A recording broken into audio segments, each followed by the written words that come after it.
Semanas después del bombardeo a Venezuela, del secuestro del jefe del Estado Nicolás Maduro y su esposa, Estados Unidos sigue con su ofensiva y muy seriamente mueve los hilos para incorporar a Groenlandia como fuente de sus recursos presentes y futuros. Al igual que Venezuela, las riquezas que hay en este territorio, tierras raras, níquel, cobalto, grafito, hacen que Groenlandia sea uno de los objetivos estadounidenses para construir centros de datos que se alimenten por energía renovable y a la vez permitan a Estados Unidos tener todavía más presencia en este sitio estratégico ante las nuevas rutas marítimas que se abren paso por el deshielo. Sigue el genocidio en Gaza, continúa la guerra en Ucrania, la acción, la ausencia y las difusas decisiones de la Unión Europea en este escenario, continúa la determinación pública a cuentagotas por parte de Rusia y China en ese tablero mundial que está marcado por las revueltas en Irán. La inflación, el recorte de los ingresos petroleros, el empeoramiento económico de la población, las sanciones, la crisis del régimen de los ayatolá, sin duda impulsan todas estas protestas. En este escenario, en Oriente Medio, no está en absoluto ajeno ni la entidad sionista de Israel, ni Estados Unidos, ni tampoco la Unión Europea. Lo mismo sucede en los asuntos del gobierno iraní, que China y Rusia siempre están vigilantes y activos.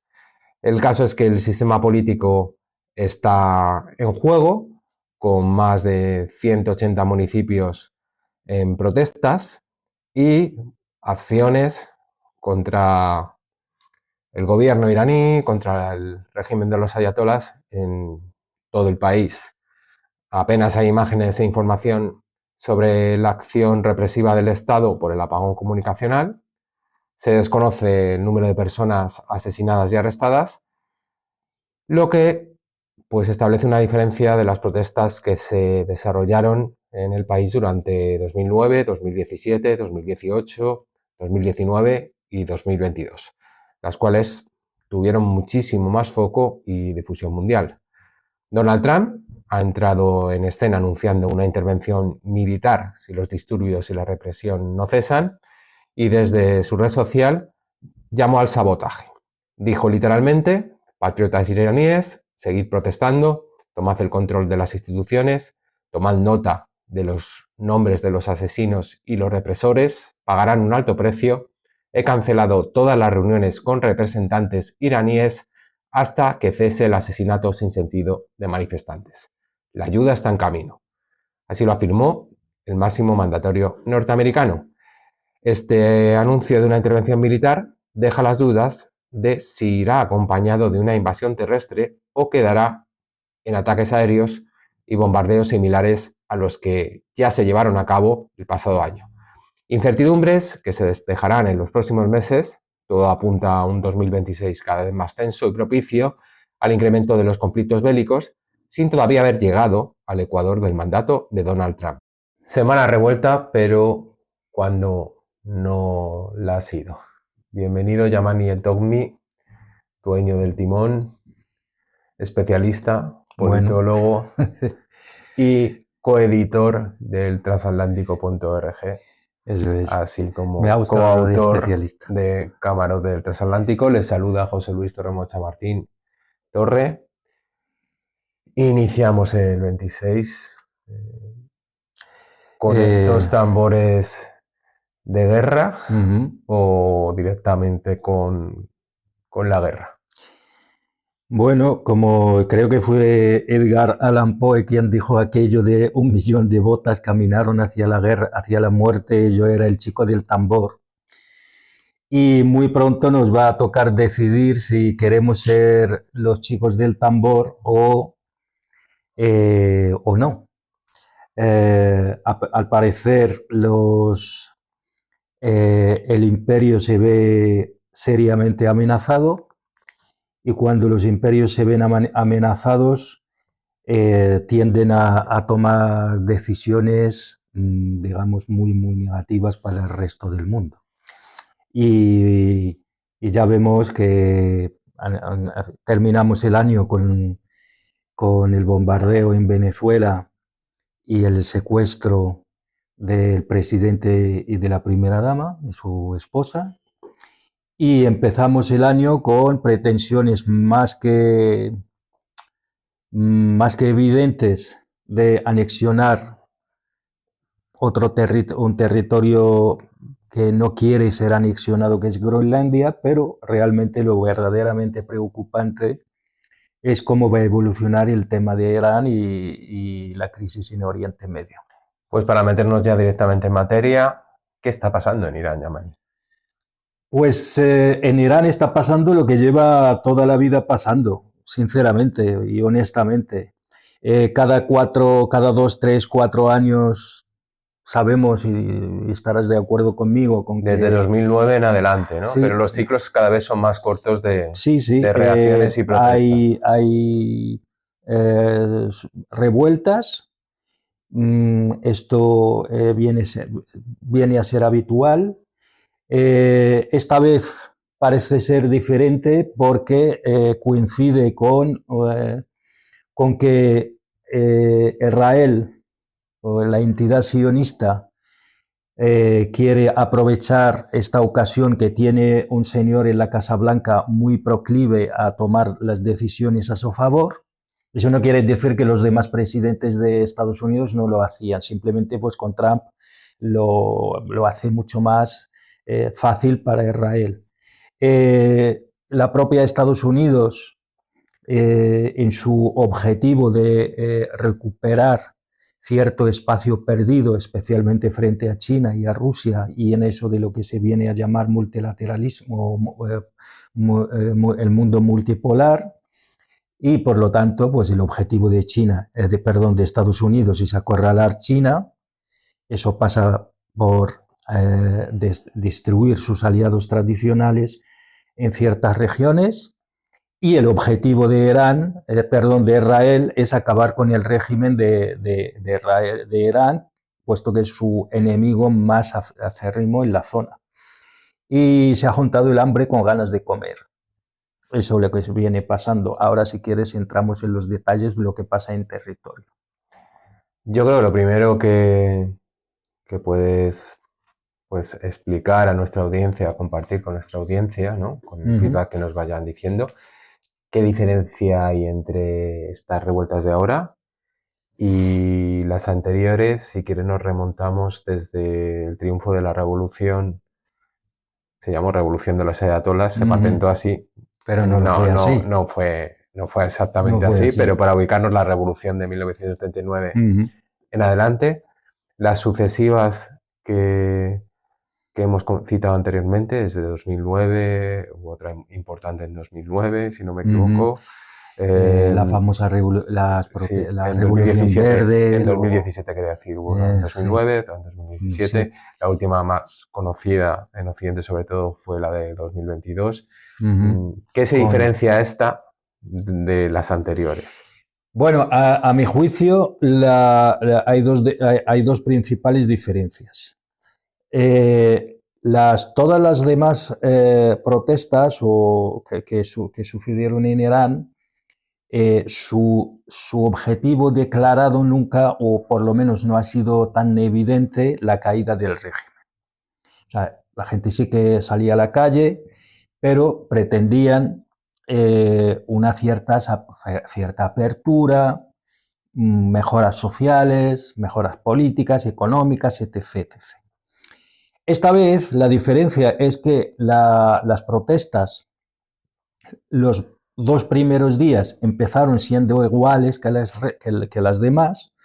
De hecho, el primer día y el segundo yo hoy he estado escuchando a algunos analistas, sobre todo de Irán y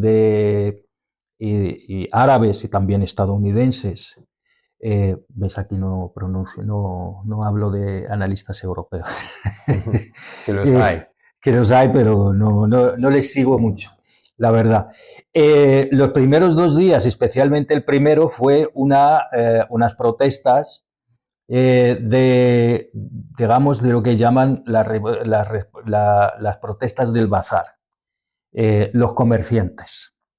Por cierto, la revolución de los llamados ayatolás empezó con lo mismo, empezó con las protestas y las manifestaciones contra el Shah por parte de lo que llaman el bazar. El bazar significa los grandes o los comerciantes, la clase media, porque en Irán esa clase de los comerciantes históricamente tiene un poder social importante, que aunque luego Ayatollah se hizo con todo eso y los ayatolás se hicieron con la revolución de 1979.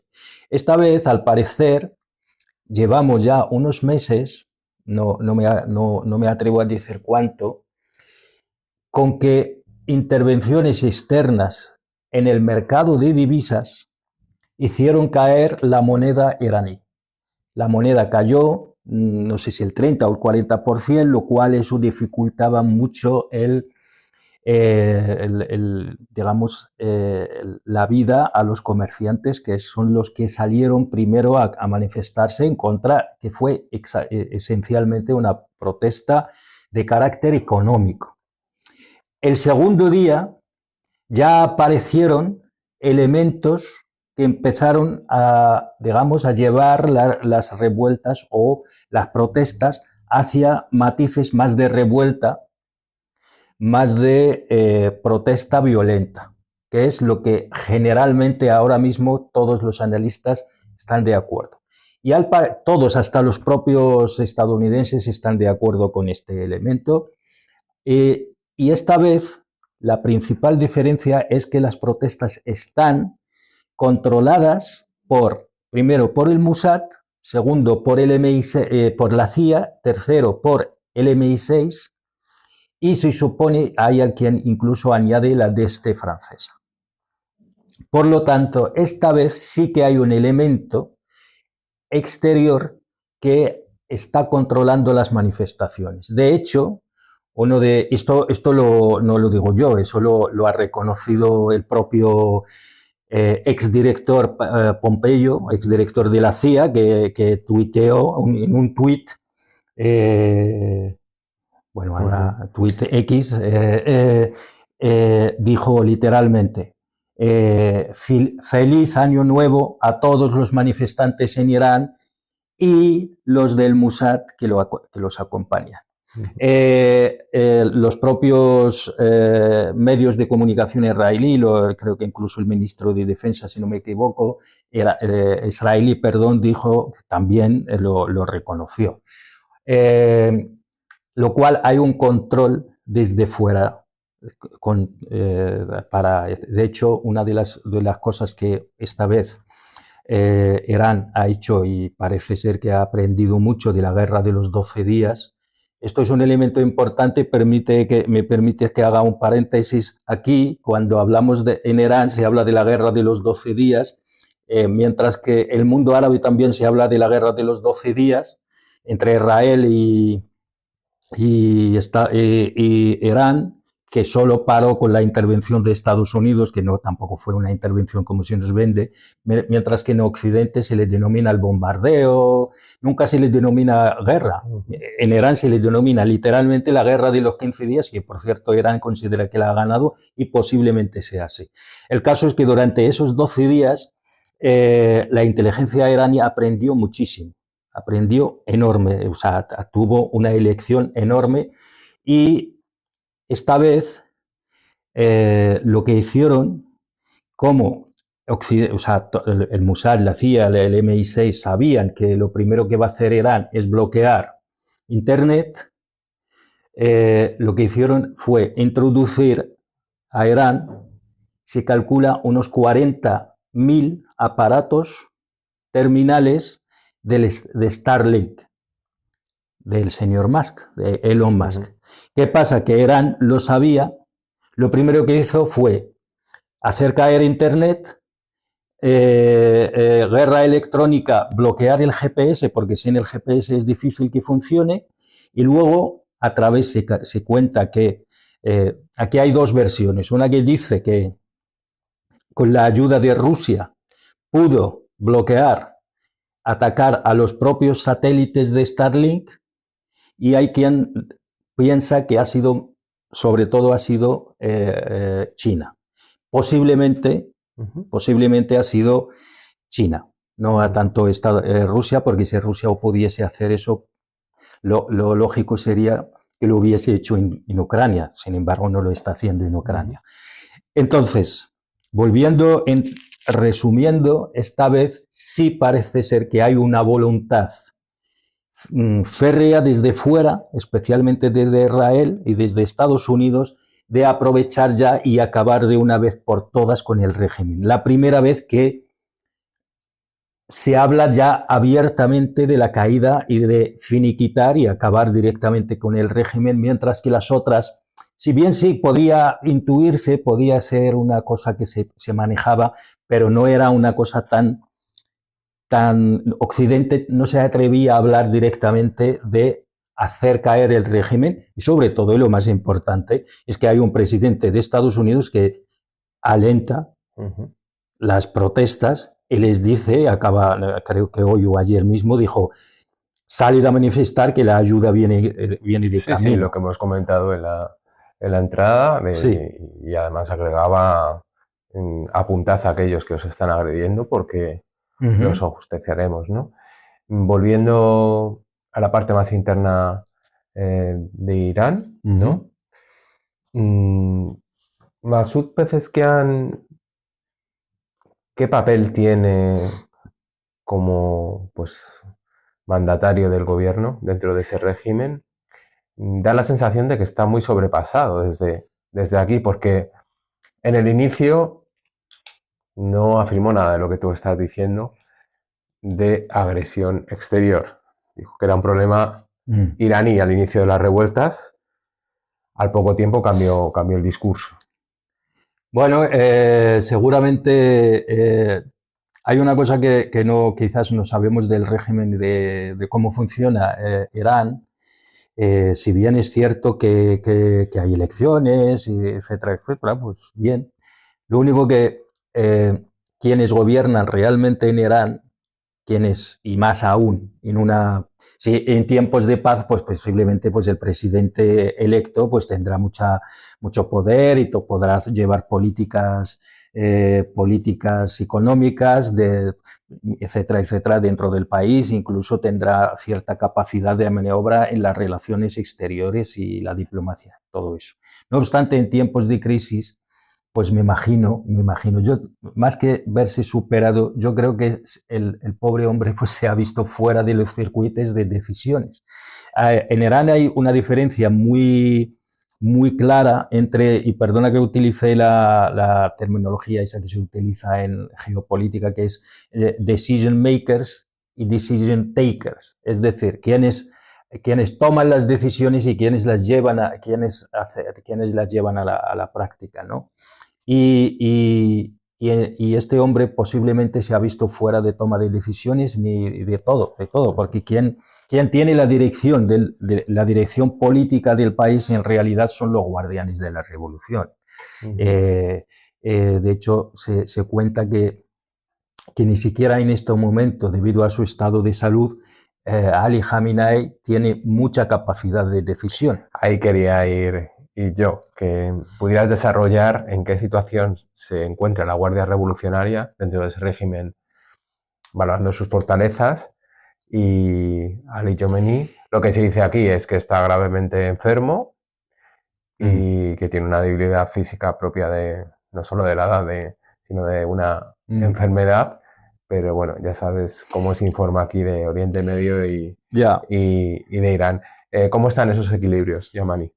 Bueno, en primer lugar, el régimen iraní siempre ha sido un régimen bastante cerrado, entre otras cosas con mucha razón, porque tiene enemigos por todas partes.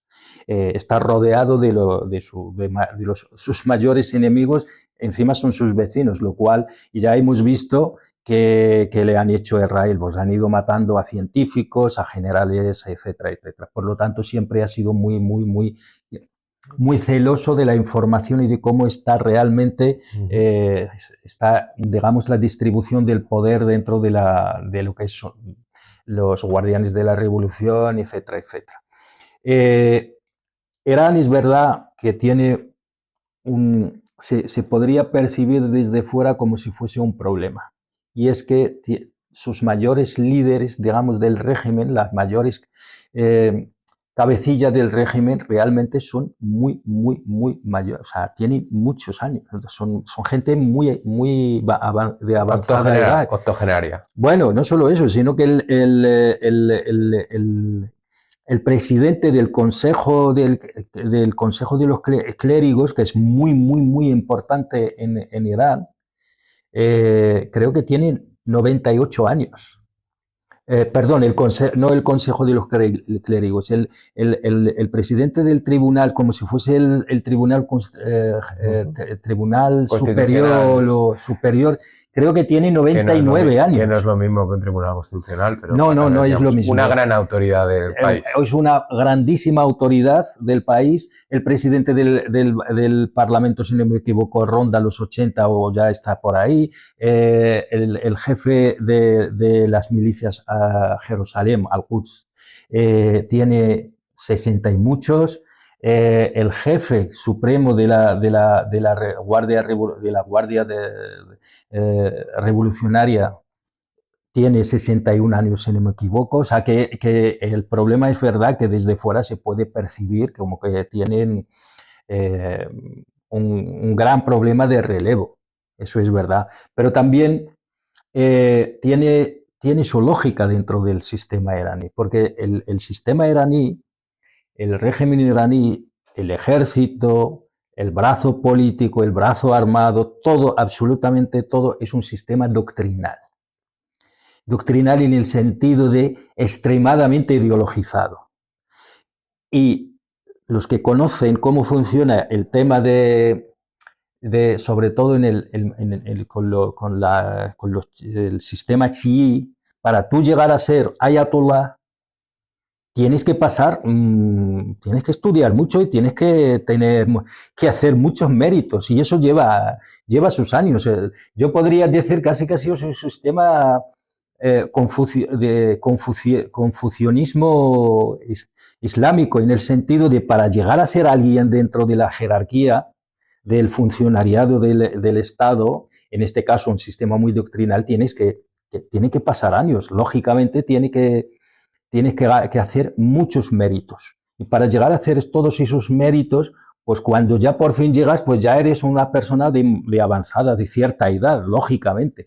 Pero eso no quiere decir que el régimen está debilitado. De hecho, yo sinceramente sospecho que el régimen no está ni debilitado, está como siempre. O sea, me imagino que los iraníes, el régimen iraní, como lo llamemos, habrá pensado en el relevo. Ali Khamenei, de todas formas, con guerra, sin guerra, el hombre, pues además de la enfermedad, es que ya, aunque sea solo por edad, me imagino que habrán pensado quién lo tiene que sustituir. Y además, una cosa a su favor es que los iraníes han demostrado que tienen capacidad de relevo muy rápido. Recuerda que les han matado generales, gente Soleimani es muy importante, los han cambiado en nada. No, parece que no les ha costado mucho hacer el cambio. O sea, no es... Pero lo que llamaríamos en Occidente crisis de legitimidad, ¿está pasando en Irán?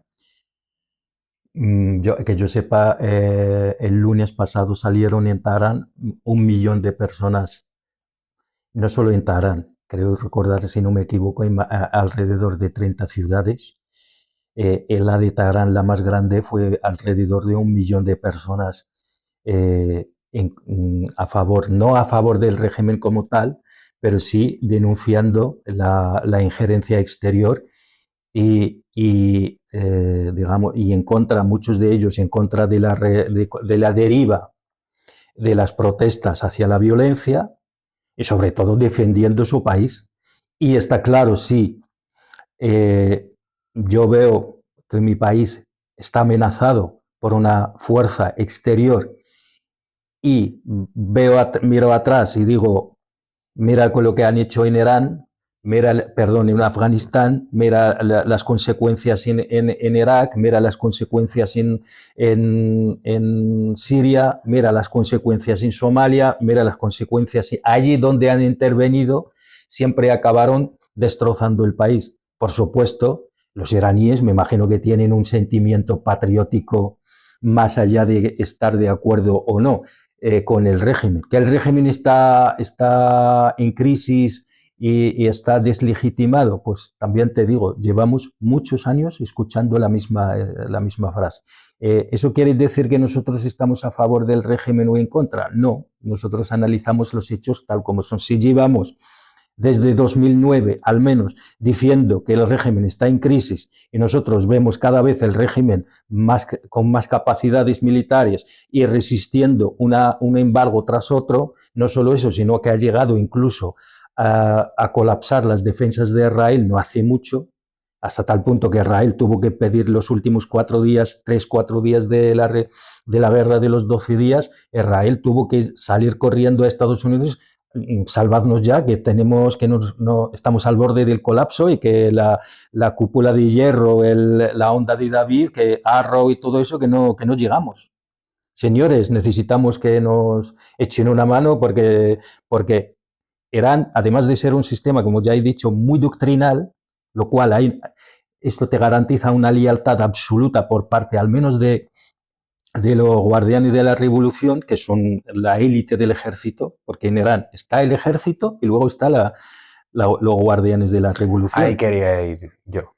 Nos faltaba esa estructura para que la desarrollaras, el ejército iraní.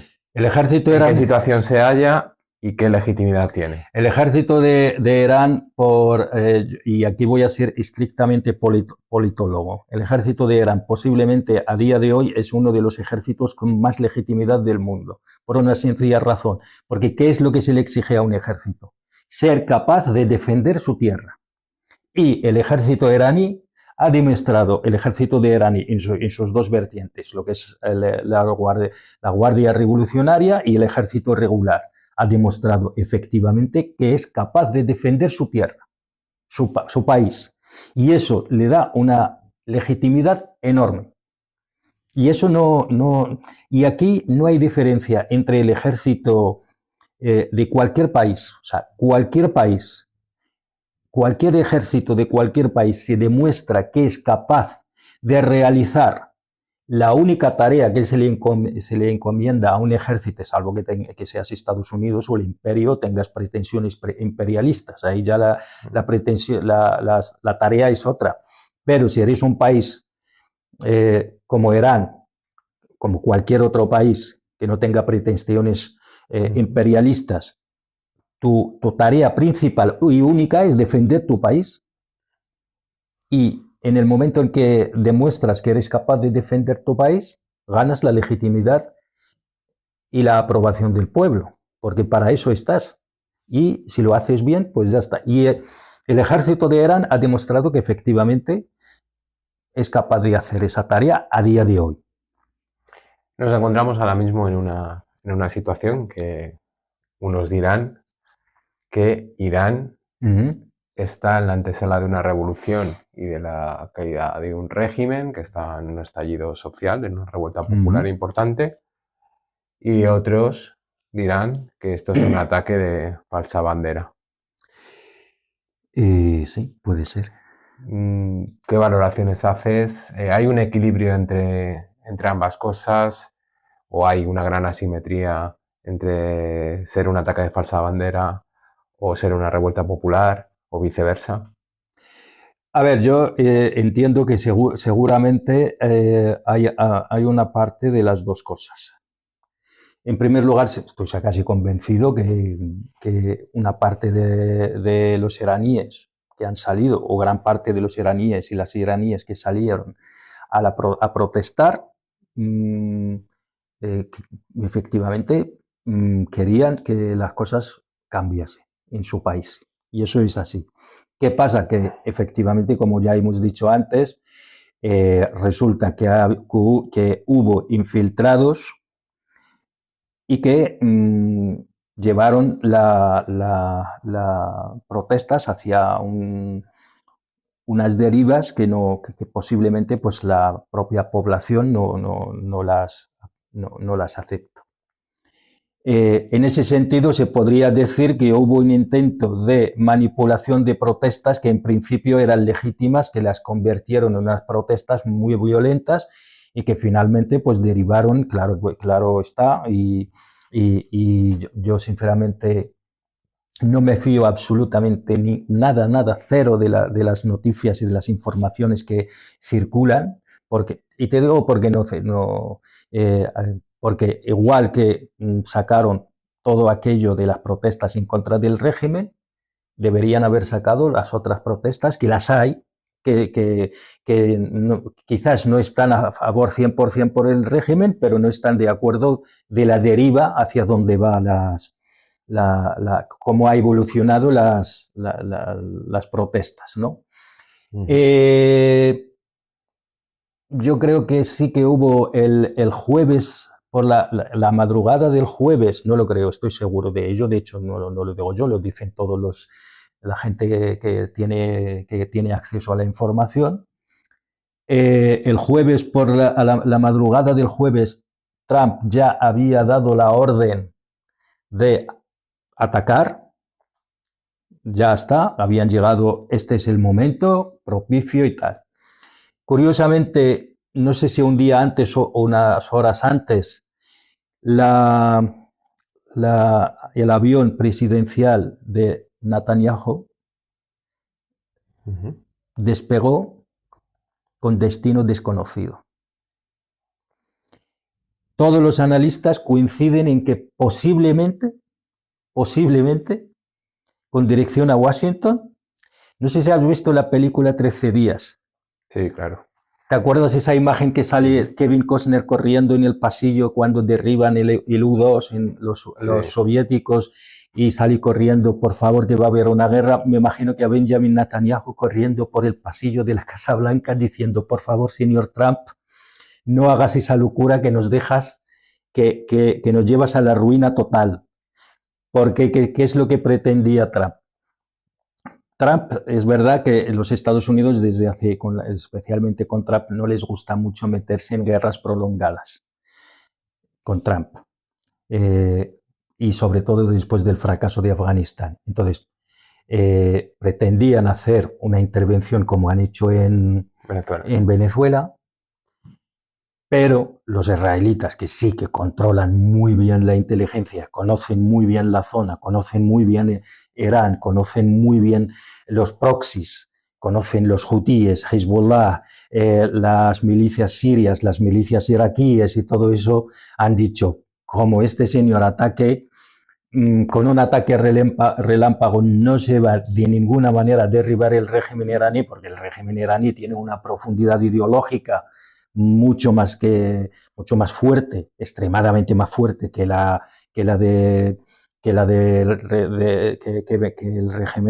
chavismo en Venezuela.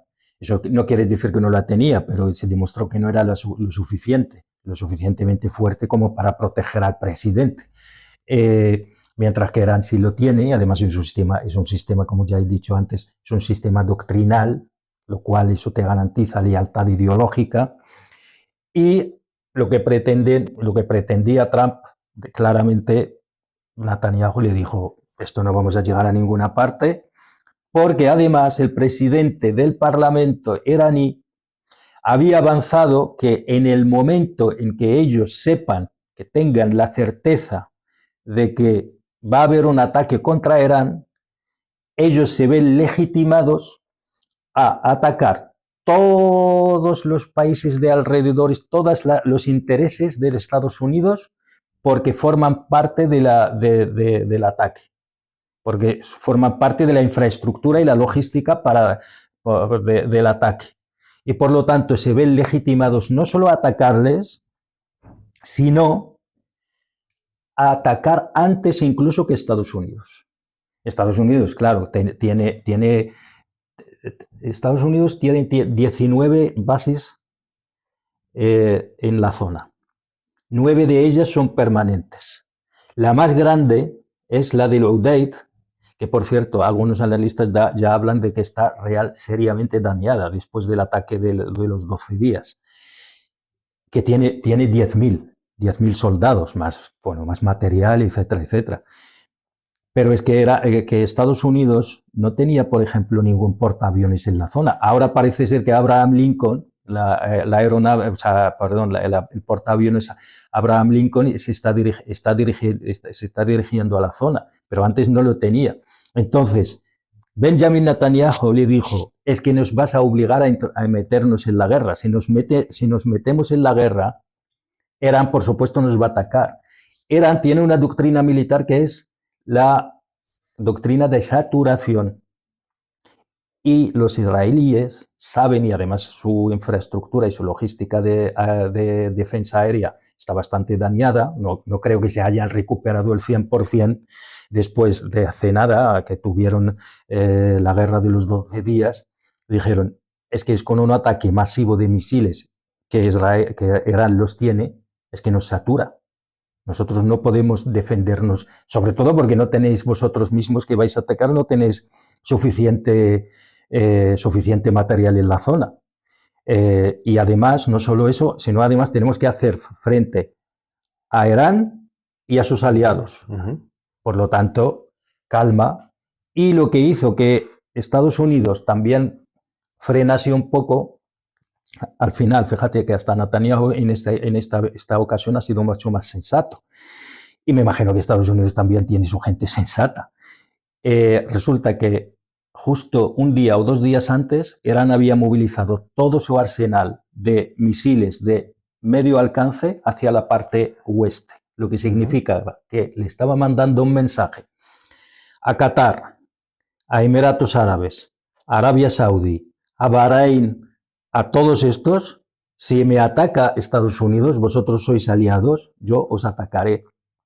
Y estos le habrán llamado a Estados Unidos a decirle, señores, calma, contención. Calma, que aquí nos vamos todos, porque además nosotros objetivamente no podemos contrarrestar el poderío militar iraní, porque nosotros no tenemos tanta capacidad como Irán. Y sobre todo, vosotros, eso por ejemplo, en su momento el príncipe de los Emiratos Árabes, el presidente o el emir de los Emiratos Árabes, hace muchos años dijo una cosa cuando Estados Unidos llegó un momento en el que le dijo, ¿por qué no atacáis a Irán? Por aquel entonces el emir de Emiratos Árabes le dijo a Estados Unidos, a la CIA, claro, vosotros que sois Estados Unidos acabáis de tener un fracaso descomunal en Somalia y habéis tenido que salir corriendo, salvando la vida, y me decís a mí que tengo que atacar a Irán, que lo tengo en la puerta y encima me saca a mí 10 cabezas. Así que me imagino que esta vez también habrán dicho lo mismo, han dicho relax, que aquí no queremos jaleo, que ya nos habéis metido en el lío, que llevamos mucho tiempo soportando el caos en Siria, el caos en Irak, el caos en Yemen, y ahora encima nos queréis meter el caos en Irán, solo que esta vez nos queréis meter como actores. Y China y Rusia también habrán dicho algo, habrán hecho algo, ¿no? Bueno, se sabe ya fehacientemente, como he dicho antes, que uno de los dos ayudó a Irán a desactivar Starlink. Yo soy más proclive a que es China. Curiosamente, todos los analistas árabes que yo he leído o he visto dicen que han sido los rusos, salvo uno, y todos los analistas estadounidenses dicen que ha sido China, lo cual yo me inclino más hacia los analistas estadounidenses porque tienen mejor información. Aparentemente, China sí que ayudó a Irán a desactivar todo lo que es el Starlink a través de bloqueo de GPS y bloqueo y guerra electrónica con los satélites del señor Elon Musk. También China está siendo el sostén económico de Irán. Rusia tiene una deuda bastante importante con Irán. No hay que olvidar que Irán le proporcionó drones en Ucrania que Rusia no tenía, bastante avanzados, por cierto, y misiles también. Y Rusia tiene esa deuda y se sabe que de hecho, están en un programa de desarrollar, digamos,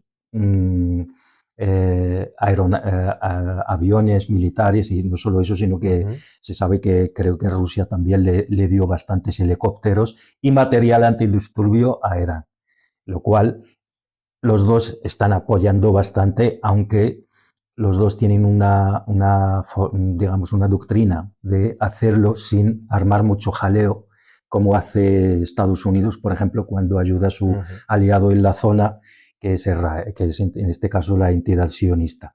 Pero una de las mayores alianzas, o mejor dicho, apoyos que brindan los dos a Irán, es que a nivel internacional, cuando llega el momento en las Naciones Unidas o en el Consejo de Seguridad de Naciones Unidas, que bueno, que es Naciones Unidas no vale mucho en este momento, está básicamente vacía de su contenido, pero hombre, una condena, por ejemplo, del Pleno de Naciones Unidas o sobre todo del Consejo de Seguridad de Naciones Unidas, pues es importante, infiere cierta legitimidad. Y los rusos y los chinos, como tienen el veto, pues hasta ahora no han dejado pasar ninguna. Siempre que hay algo que pueda dañar o perjudicar a Irán, lo bloquean, sea a través del veto, sea a través, me imagino que si surge la necesidad de vetar cosas, pues lo harán, estoy absolutamente convencido. Yo diría que ese es el apoyo que ofrecen, más allá de seguramente los rusos, sobre todo, ofrecerán un apoyo táctico y de inteligencia muchísimo más importante, y seguramente conocemos ni la mitad de lo que le ofrece, de la ayuda y el apoyo que le ofrece. Y bueno, en esta crisis ha surgido la figura de Reza Pahlavi, descendiente del Shah, que aquí lo proyectan como impulsor, incluso dirigente de las protestas que allí se desarrollan. Estos días ha salido la máxima ridiculez que hemos visto, no sé cómo llamarlo, hemos visto de María Corina Machado ofreciendo el premio Nobel, que no lo puede hacer, pero bueno, a Trump. Pues este señor juega a algo parecido, a hacer el ridículo más absoluto, pero tengo que decir dos cosas. Una a su favor y la otra, bueno, pues tendrá que hacer algo, el hombre tendrá que decir algo. Es verdad que esta vez, antes hablábamos de la diferencia entre esta vez las protestas, esta vez con las demás.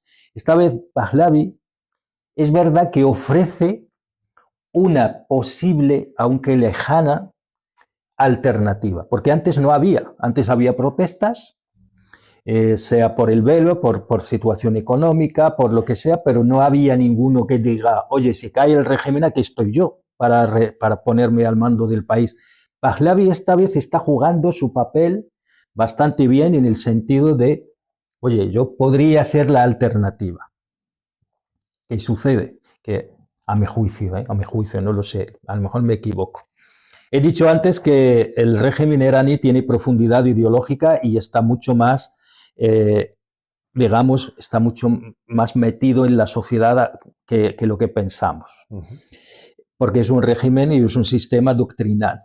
Bueno, que aquí lo llamarían totalitario, ¿no? Sí, bueno, que digan lo que quieran, pero nosotros, como intentamos ser más objetivos en el análisis, lo que nos importa no es lo que dicen aquí o lo que digan allá. Lo que nos importa es la capacidad de este régimen para mantenerse, para alcanzar el poder, ejercer el poder y mantenerse en el poder. Eso es lo que importa a la hora de analizar las cosas, no lo que digan desde aquí, que bueno, aquí ya me imagino que hablaremos de Groenlandia y veremos lo que se dice desde aquí. Es el siguiente punto. Sí. Este señor es verdad que ofrece la alternativa, el régimen iraní está mucho más, digamos, tiene profundidad ideológica. Y eso es porque realmente la población también tiene digamos, una parte importante de la población coincide en gran medida con los objetivos del régimen, sobre todo de cara a Israel. Pues lo que ha hecho este señor Pahlavi, lo primero que ha dicho, y es básicamente su programa electoral, por decirlo de algún modo, sale y dice, mi primera decisión va a ser reconocer a Israel y normalizar las relaciones. Pero vamos a ver, señor mío, supongo que alguien tendrá que aconsejar a este señor, le habrá dicho di eso. A lo mejor su papel es ese. Claro, pero su papel es ese. Yo por eso te decía que por primera vez se ofrece hacer como alternativa y la verdad, hasta cierto punto está ofreciendo esa posibilidad. Tú tienes un país que hace apenas, no llevas ni siquiera un año, ha sido atacado por Israel. La población tiene mucha inquina hacia Israel, no solo porque atacó a su país, antes ya tenían inquina porque los iraníes en términos generales son favorables a la causa palestina. Y tú vienes y dices, si yo soy el jefe de esto, voy a reconocer a estos que hace un año me estaban atacando y estaban atacando al país, no, ni siquiera hace un año, ¿qué digo yo?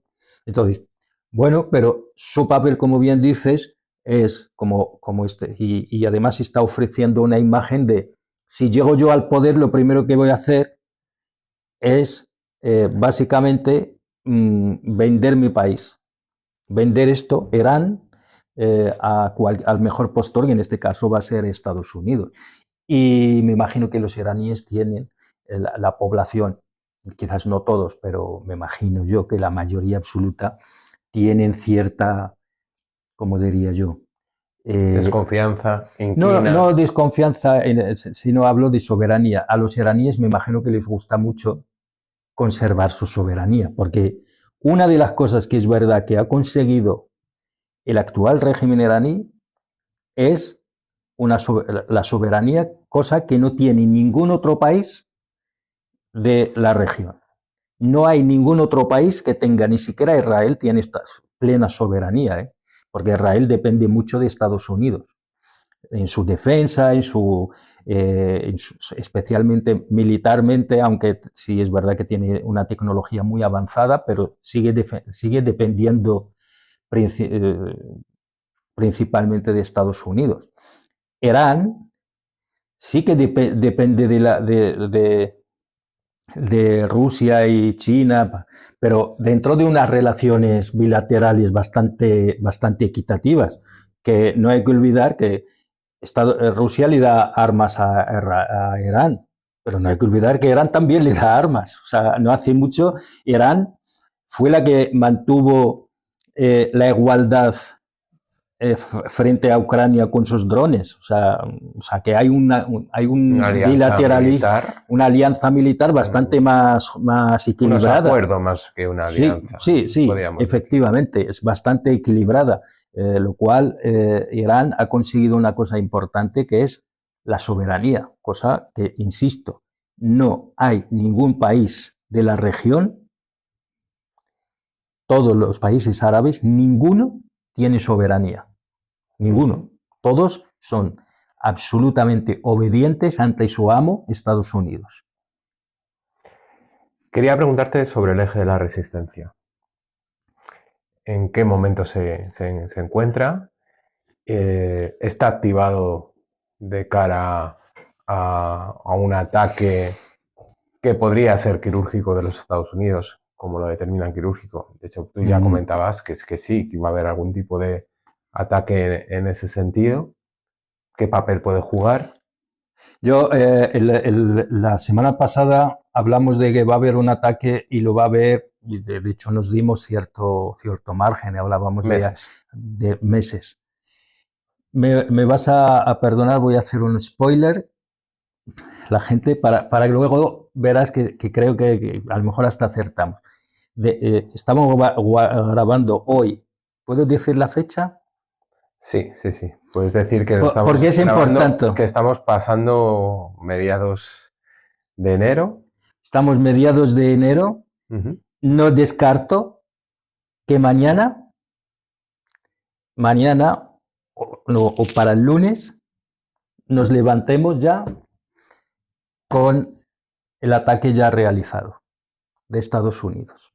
Ahí lo dejo. No, no, de verdad que no me sorprendería nada que en los próximos 2 días, y digo los 2 próximos días porque Estados Unidos pues hay una diferencia horaria, no por otra cosa. De hecho, no me sorprende que mañana o pasado nos levantemos ya con el ataque, con Irán. Y al proxys, lo decías, el estado de resistencia. Ante esa situación. Si ante esta situación, pronóstico se cumple. Si se cumple esto, y por eso lo decía, si se cumple esto, lo vamos a ver, Irán va a activar sus aliados. Están esperando. Me dirás, bueno, es que están muy debilitados. Hezbollah, da igual. Irán, el régimen iraní, sabe que si hay un ataque es para decapitarlo, para acabar con el régimen. Y va a dar orden directa a sus aliados, que son Hezbollah, las milicias en Siria, las milicias en Irán, en Irak, los hutíes, todos estos van a recibir orden directa de atacar y van a atacar a Israel. No olvidemos que en la anterior crisis Irán paralizó Sí, efectivamente, pero esta vez porque la anterior y la guerra de los 12 días, no hay que olvidar que sus aliados no hicieron nada, no hicieron grandes cosas, o sea, salvo alguna que otra de los hutíes de Yemen, que lanzaban misiles desde Yemen a Israel, pero siempre justificado con el apoyo a la causa palestina, pues sí, a la causa palestina, a Gaza, no, en ningún momento lo justificaron como apoyo a Irán, pero esta vez es que va a ser así, va a ser directamente, señores, esto es una amenaza ya real. Contra la existencia. Es una amenaza existencial, y si yo me muero, vosotros también. Si son capaces de atacarme a mí, que soy el cabecilla de todo esto, el que ha creado todo esto, pues imagínate si acaban conmigo, ¿qué van a hacer con vosotros? Entonces, todos estos se van a recibir orden o se van a ver obligados a intervenir. Da igual que tú calcula, por ejemplo, que Hezbollah tiene 30 milicianos que están con Kalashnikov. Imaginemos que les han destrozado, no tienen ya ni un solo misil, pues 30.000 que están en Irán, seguramente, además con un régimen ideológico de doctrina, una doctrina de sacrificio total. Toda esta gente tendrán que hacer algo, porque es que les va la vida en ello, a ellos también. Yemen, lo mismo, los hutíes lo mismo, porque lo saben. Las milicias iraquíes, lo más probable que crucen la frontera y vayan a Irán y se alisten para que empezar ya a luchar por la supervivencia del régimen iraní, porque la supervivencia del régimen iraní supone la supervivencia de ellos mismos. Entonces, la pregunta, ¿cómo están? Pues posiblemente están mucho más debilitados, especialmente Hezbollah, que antes de la guerra de los 12 días, y que han recibido golpes muy duros. Para empezar, su líder Nasrallah, pues el asesinato de líderes, etcétera, etcétera. Pero eso yo creo que a mi juicio no va a influir en nada, porque al final, cuando uno se ve amenazado en su propia existencia, atacará con lo que sea. Los iraníes, la gente pensará que esto ha sucedido ahora, desde que empezaron las manifestaciones, las protestas hace un par de días, hace una semana o tal. No, señor, no es así.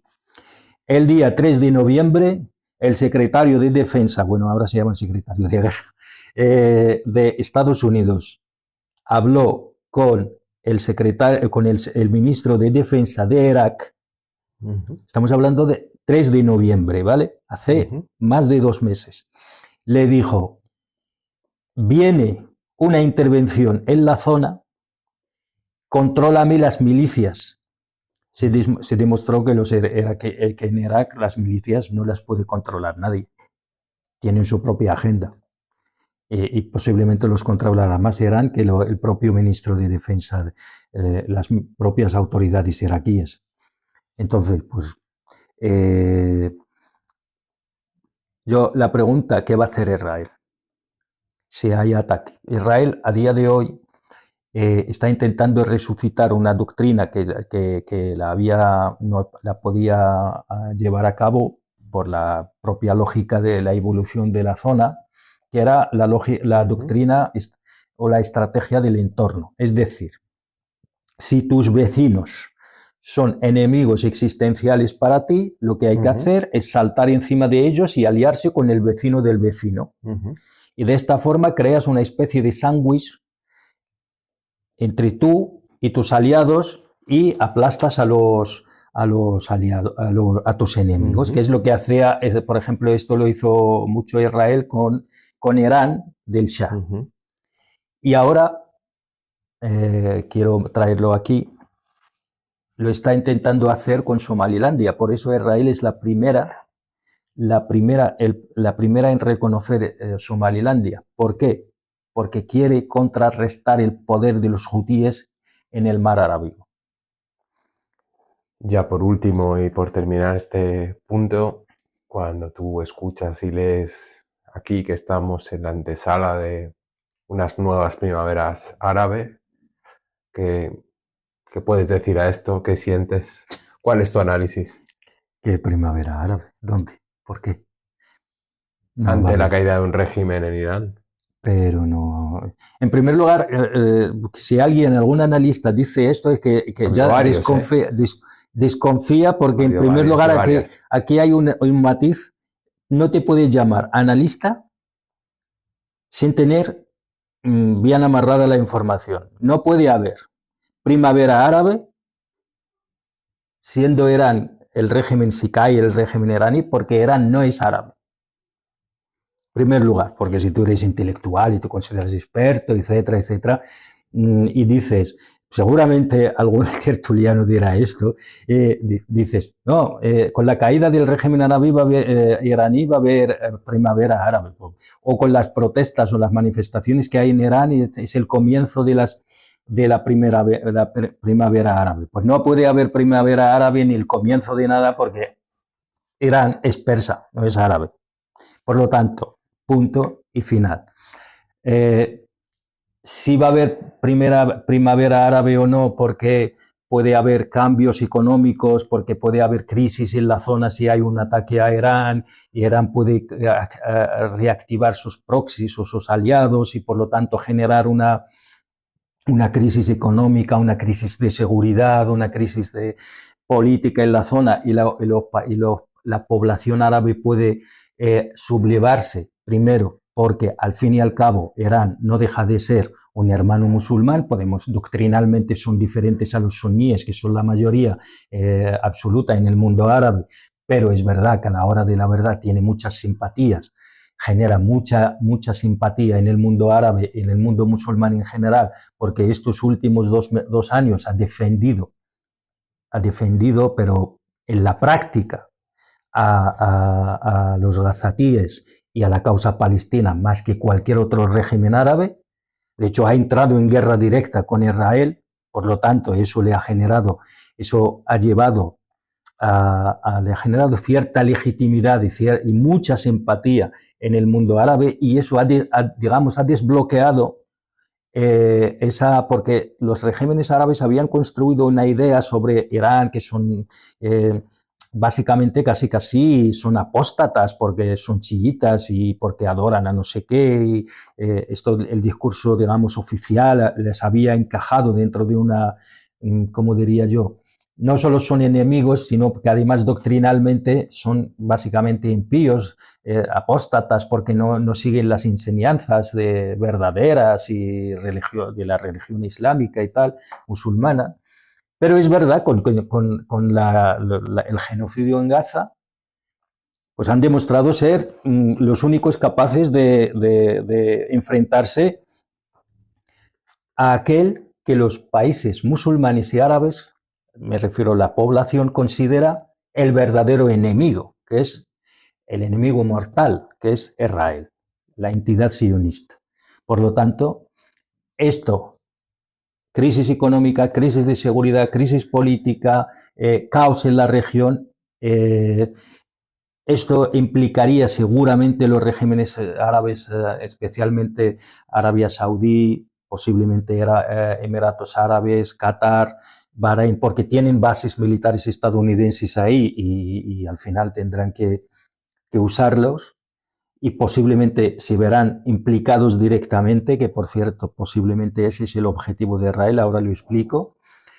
Entonces la población posiblemente se levantará contra estos regímenes y dirá, yo, bueno, puedo aceptar, es verdad que puedo aceptar hasta cierto punto ciertas cosas, pero meterme en una guerra contra aquel que defendió con uñas bueno, defendió, vamos, con misiles, con armas, con misiles, a la población gazatí, cuando vosotros lo que estabais haciendo es negociar para normalizar las relaciones y encima me lleváis al caos, y me lleváis a esta crisis, pues entonces, amigo mío, puede surgir alguna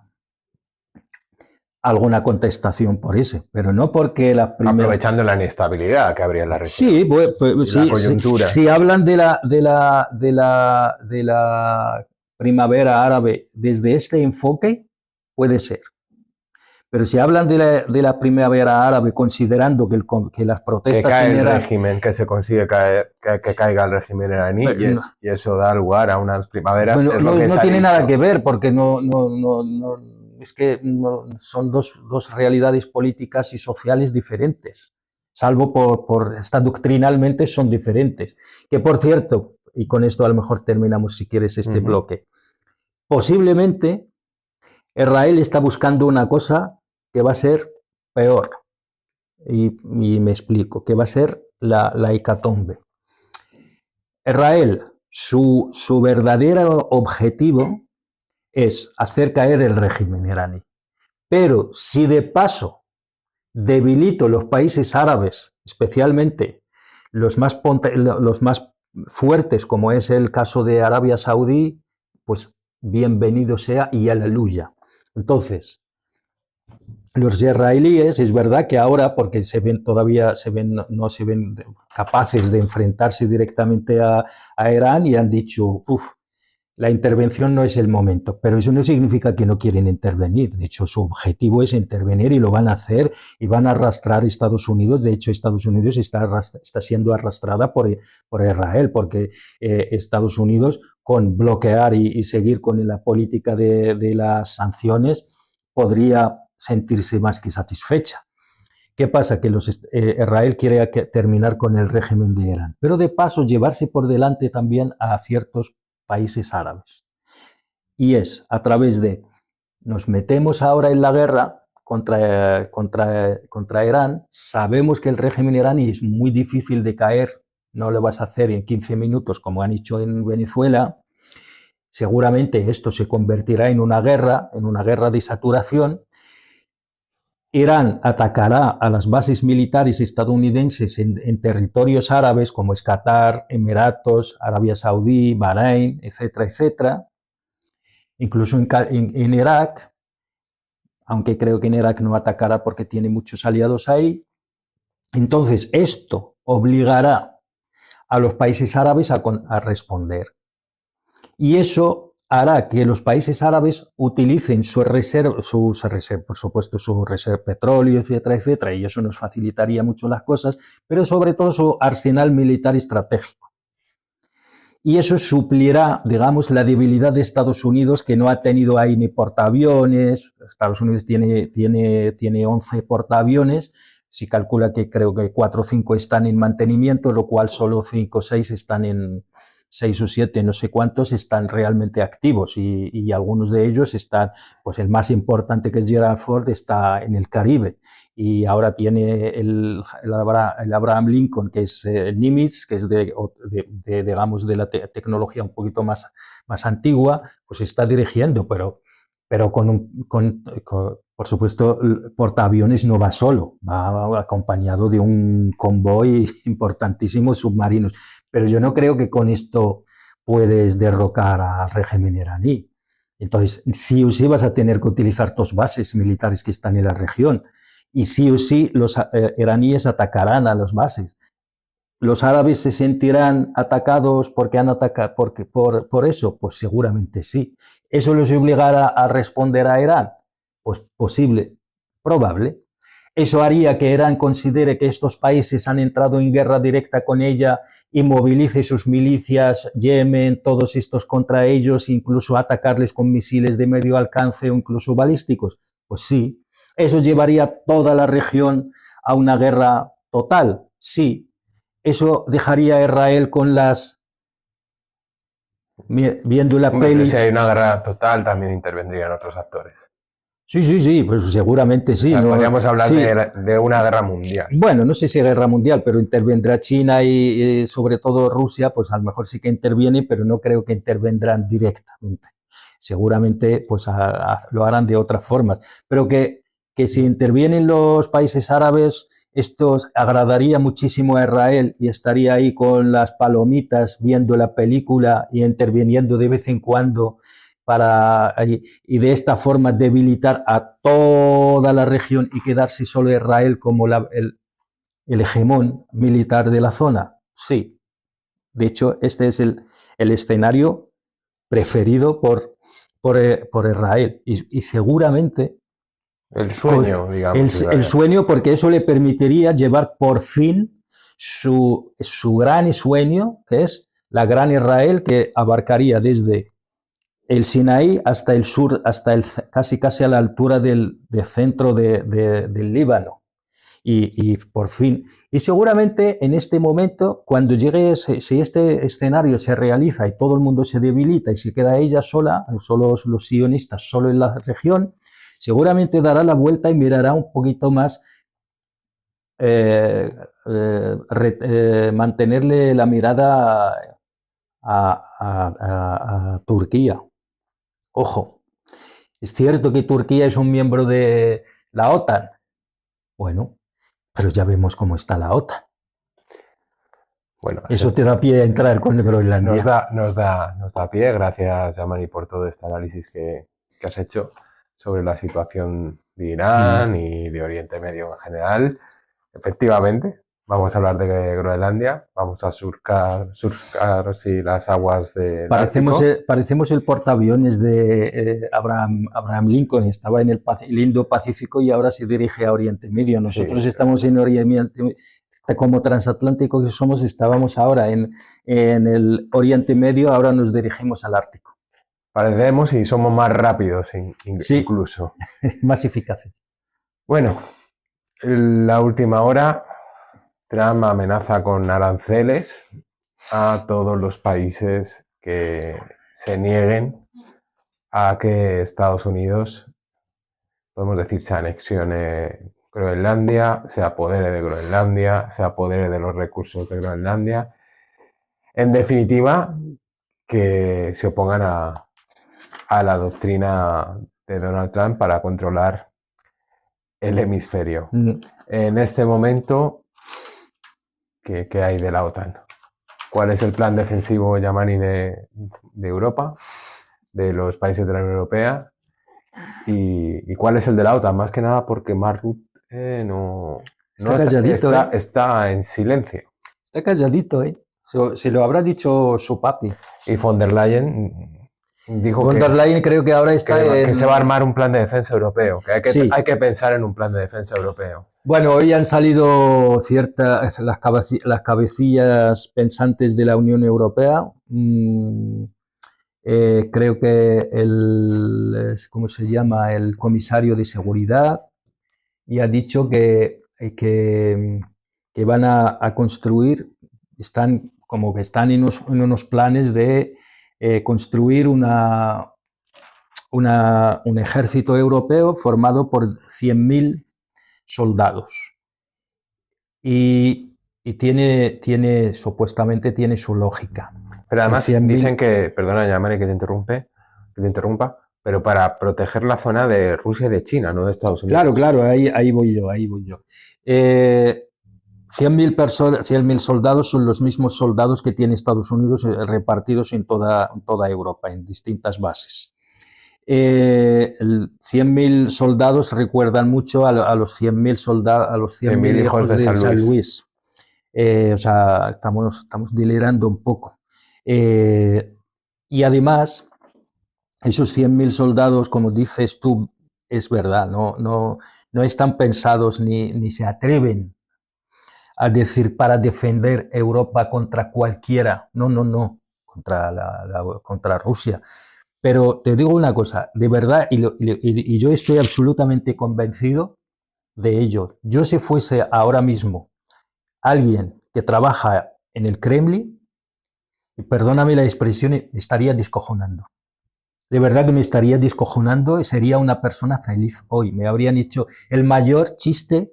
O sea, ¿tú crees De que hecho, parece Estados que Unidos... Rusia está en eso, decir, bueno, estos Pero que se maten entre ellos o que sigan en esta senda. pero que Rusia de verdad que no tiene ninguna consideración a Europa, ninguna. O sea, para ella, para los rusos, es que de verdad que la doctrina militar rusa no tiene en cuenta los europeos porque de verdad que no merece la pena. O sea, tú no puedes gastar dinero pensando que te vas a defender te vas a defender de estos. O sea, no, sería un gasto inútil. El gasto militar tiene su lógica, no viene, tú no te pones a gastar así sin más. Venga, voy a construir aviones y misiles para defenderme de este y de quien sea. No. El gasto militar se hace con una estrategia clara y con unas ideas geopolíticas y se hace especialmente pensando en tus enemigos reales. Cuando Estados Unidos, cuando China, cuando Rusia gastan dinero, lo gastan pensando en escenarios reales que tienen potencialmente, que tienen cierta potencialidad y que se pueden realizar. Por lo tanto, cuando China fabrica el J Chengdu 20 o estos aviones últimamente que son de sexta generación, lo hace pensando en Estados Unidos, porque su enemigo es real, el con quien de verdad puede encontrarse en una guerra. Entonces, que Rusia pueda tener miedo o pueda tener cierta preocupación porque los europeos van a generar, van a hacer un ejército de 100.000 para empezar con qué doctrina, con la francesa, con la alemana, con la OTAN, básicamente es la doctrina, se habla de la doctrina occidental. Más que nada, Yamani, también porque dicen que una de las condiciones que se están negociando, el conflicto entre Ucrania y Rusia, Ucrania quiere tener un ejército de 600.000 soldados. Esos 600.000 soldados los va a nutrir Europa. ¿Cómo podrían...? ¿Pero a qué te refieres con lo que los va a nutrir Europa? ¿Con armas? Sí. ¿Sabes? Porque comprados a Estados Unidos.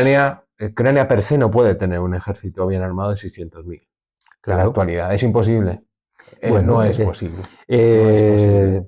O sea, eso demuestra que Trump, mucha gente bueno, todavía sigue con la idea de que Trump es un fanfarrón y que es un tipo raro, como lo llamó el candidato a vicepresidente con Kamala Harris, ¿no? No es un tipo raro, que es lo que hizo, obligar a los europeos a elevar el gasto militar y no solo eso, sino que obligarles a mantener a la guerra en Ucrania, perdón. Pero cuando hace, y todo ese gasto, todo ese armamento que están desviando hacia Ucrania, se lo están comprando a Estados Unidos. Europa no tiene un plan de defensa, ¿no? No tiene, y es que además Europa es de verdad que es la mediocridad. Europa no tiene por qué tenerlo, que no debería tenerlo. Más cuando hay una base en Groenlandia.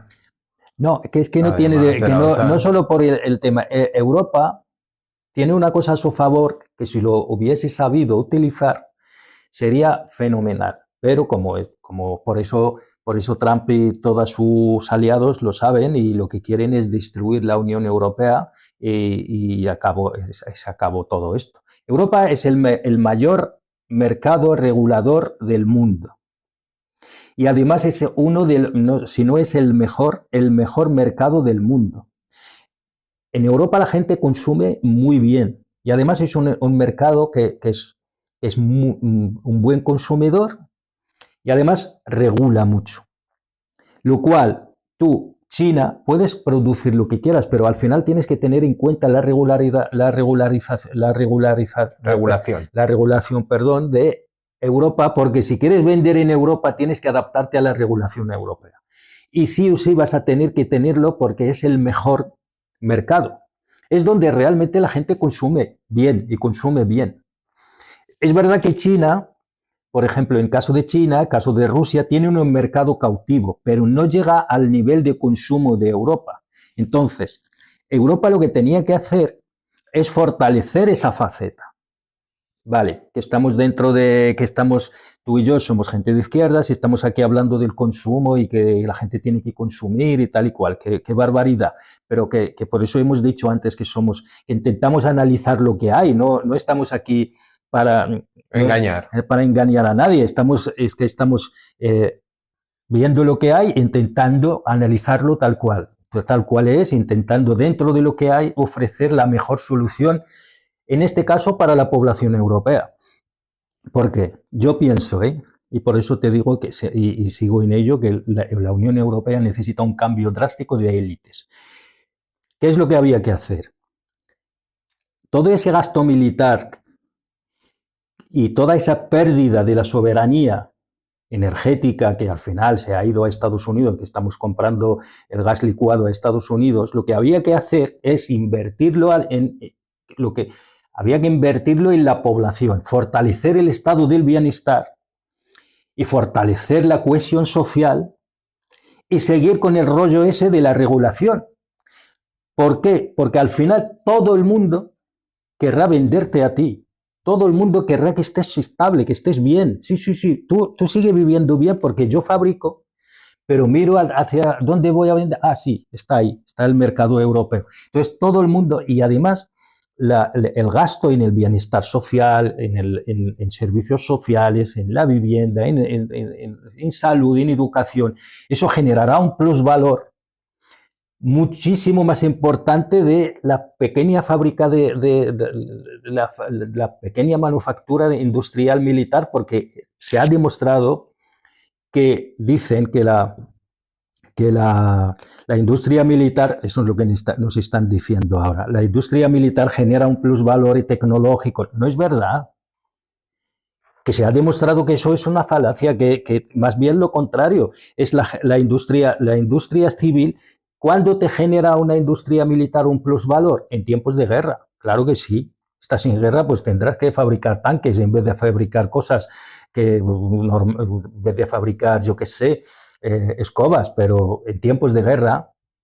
Pero ahora mismo estamos nosotros en guerra, pues no, lo que había que hacer es fortalecer el mercado europeo a través del cuidado de su gente. Y lo que están haciendo es todo lo contrario. Entonces, están de un seguidismo con Trump. Y ahora, fíjate, no hace mucho, la señora von der Leyen fue corriendo al campo de golf de Trump en Escocia a rendirle pleitesía y a firmar lo que le había puesto delante, y ahora todo aquello no ha servido para nada. Si Trump... Más aranceles. Claro, y a eso iba. Y ahora ya posiblemente mañana elevará los 25 de la que me estabas hablando antes. A Alemania porque ha mandado 15 soldados. Sí, es el que más ha enviado. Entre Alemania, mucho. Francia, Gran Bretaña no llegaban a 50. A Francia, creo que no llegaban a 40 y eso lo anunciaban sus máximas autoridades como despliegue de tropas en la zona. Sí, y bueno, Francia, la verdad que Trump no le hace no le hace falta muchas excusas para elevarle los aranceles a Francia, porque le tiene una tirria al pobre Macron que no puede con él. Y también al premier de inglés. O sea, al final, ¿para qué ha servido todo aquello peloteo a Trump? Para nada. No solo eso, sino que además te hace de menos, incluso ahora. O sea, al final te va a elevar los aranceles al 25%, más el 15% que ya teníamos, por lo tanto, estamos ya en el 45%, ¿no? O por ahí, 40%. Trump, lo bueno de Trump es que para analizar sus decisiones muchas veces ni siquiera hay que tener mucha información geopolítica, de política, de lo que es, y leer mucho. Con entender el personaje muchas veces uno puede acertar con solo entender la psicología de Trump. Sí, es cierto que también juega con ese factor de en algunas cosas mostrarse como imprevisible, pero tan Sí. cierto como lo que has dicho. Ya para concluir, Yamani, yo creo que esta maniobra en Groenlandia, pues bueno, reconfirma el matrimonio definitivo de Trump con Silicon Valley. Ah, bueno, sí. Sin ninguna duda, lo anterior eran declaraciones, estos ya son hechos contundentes, porque es la razón principal de esa anexión. Hay varios hechos que uno no puede ignorar. Todos y todas nos acordaremos de cómo Trump juró el día de su investidura, o sea, el día que se proclamó presidente.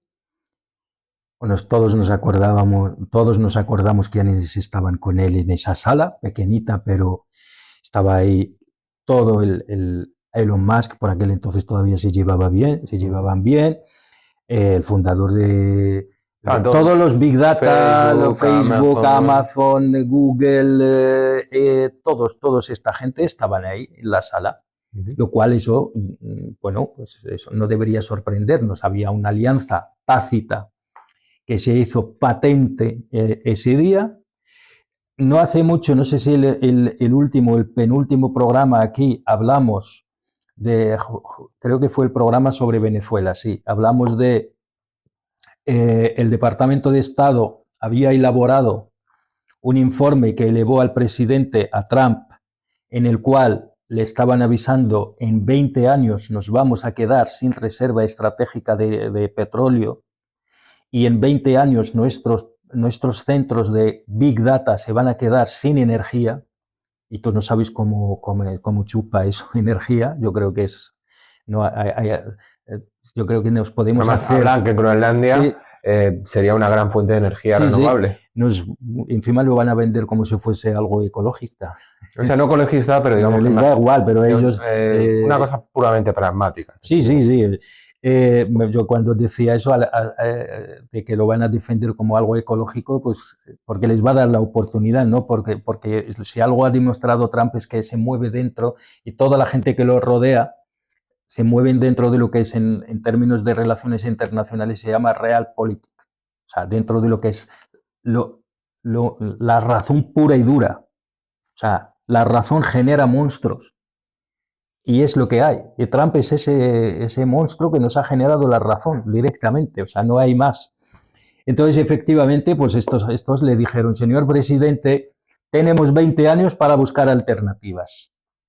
Porque tenemos nuestros centros de datos, claro, porque el informe se había elaborado seguramente con la colaboración de estas grandes empresas de compañías de Silicon Valley y de los centros de Big Data, centros todos estos de gestión de datos y tal.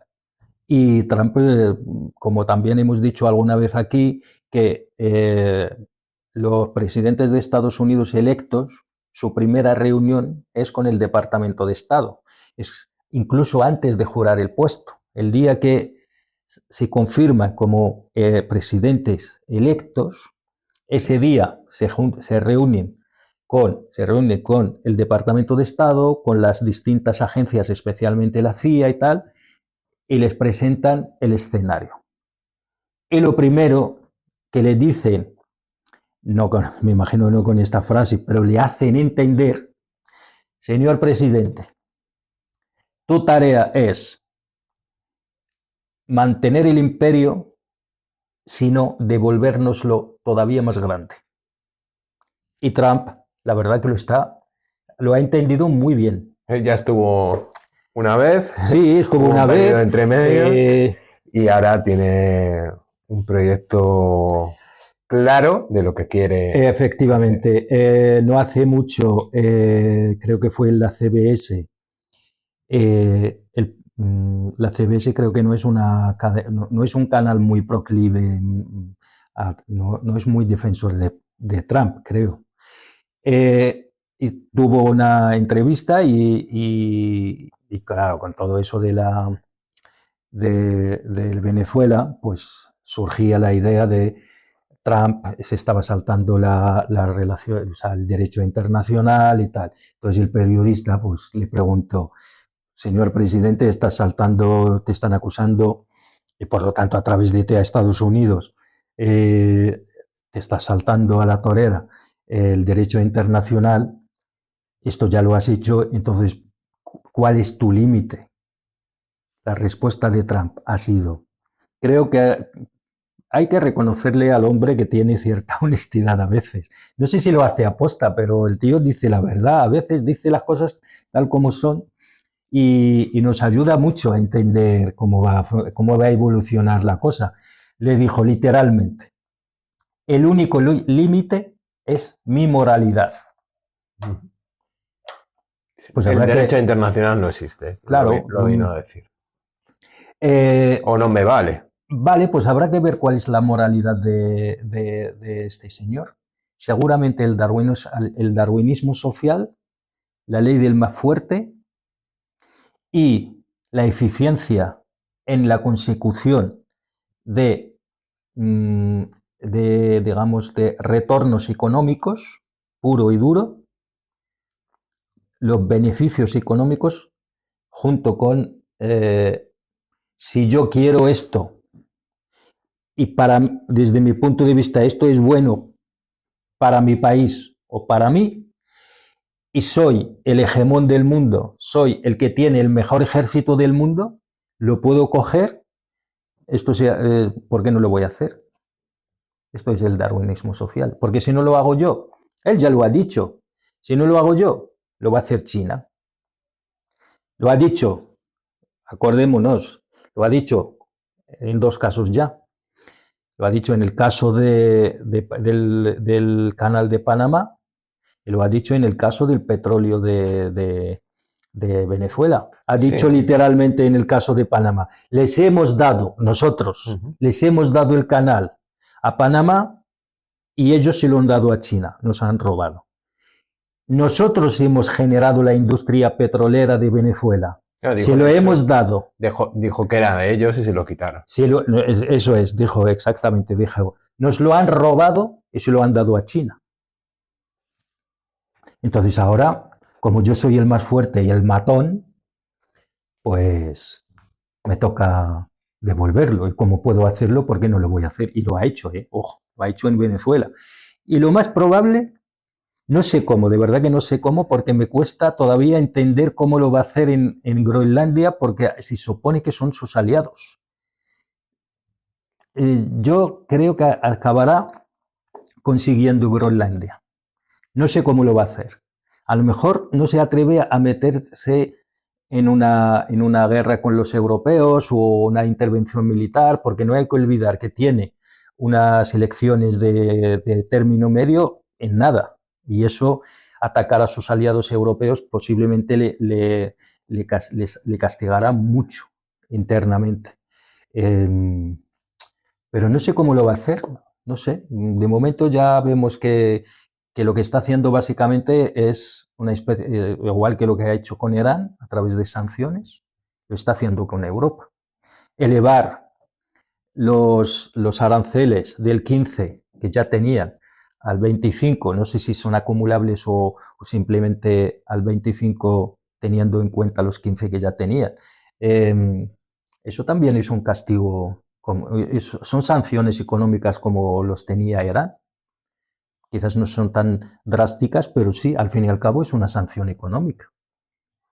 No sé cómo lo va a hacer, pero yo creo que lo va a acabar haciendo. El hombre en eso hay que reconocerle que cuando se pone los objetivos lo consigue. Y no hay que olvidar que tiene a su alrededor gente que todavía son mucho más radicales que él.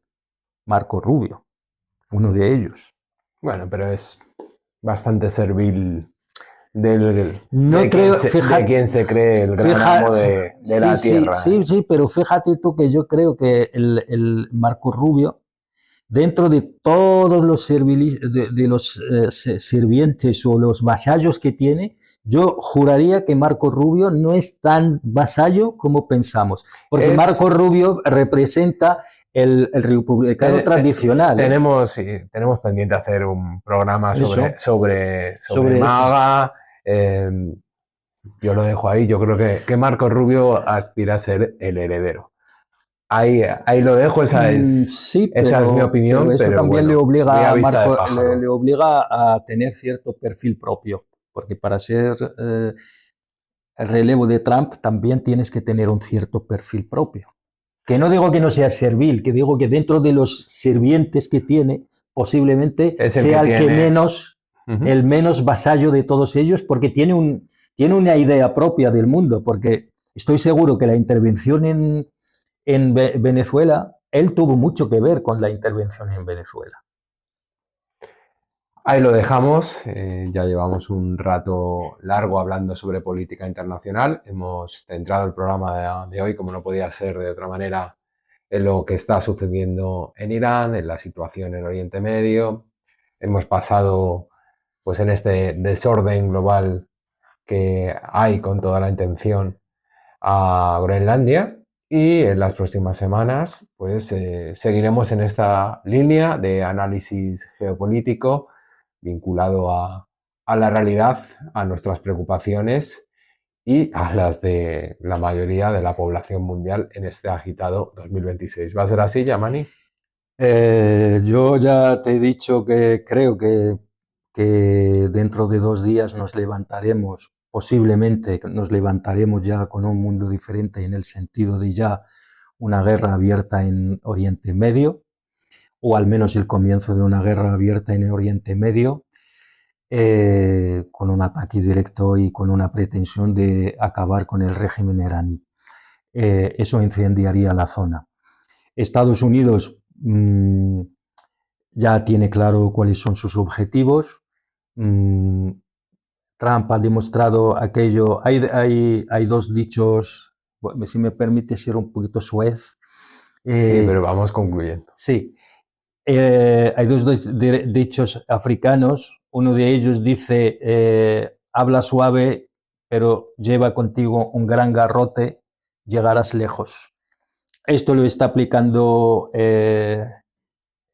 Trump y lo va a aplicar, por ejemplo, en Irán. Está intentando negociar, pero a veces está preparando un ataque directo y tal, y Irán le va a contestar seguramente. Y luego hay otro dicho que también es africano que dice, el amo nos obliga a inclinar ante él, lo hacemos, pero mientras nos estamos tirando un pedo. Esto está haciendo Europa. Se inclina ante Trump, tirando un pedo, diciendo, uy, es tirando un pedo en su cara, pero eso al amo no le afecta en nada. Es difícil explicarlo mejor y de manera tan gráfica. Les animamos a que nos sigan en nuestra página web transatlántico.org y en nuestras redes. Que pasen una feliz semana. Nos vemos.